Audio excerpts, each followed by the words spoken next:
Satyabama Institute of Science and Technology, Chennai and Sriperumbudur.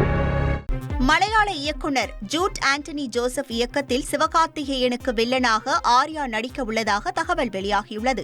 நடிகர் சிவகார்த்திகேயன் தற்போது பராசக்தி மற்றும் மதராசி என 2 படங்களில் நடித்து வருகிறார்.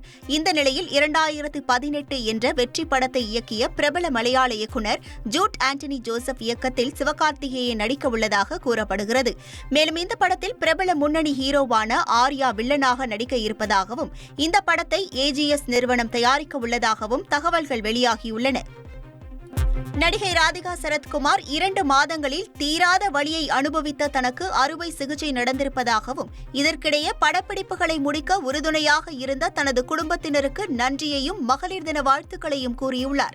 இதுகுறித்த அவரது இன்ஸ்டாகிராம் பதிவில், மகளிர் தினத்தில் ஒவ்வொரு பெண்ணும் தன்னம்பிக்கையுடன் இருக்க வேண்டும், தன்னை அதிகமாக நேசிக்க வேண்டும், தங்கள் வாழ்க்கையை பாராட்ட வேண்டும் என்று நான் விரும்புகிறேன். தனக்கு மிகப்பெரிய பலமாக இருந்ததோடு தன்னை ஒரு குழந்தையைப் போல சரத்குமார் கவனித்துக் கொண்டதாக ராதிகா சரத்குமார் குறிப்பிட்டுள்ளார். Satyabama Institute of Science and Technology, Chennai and Sriperumbudur.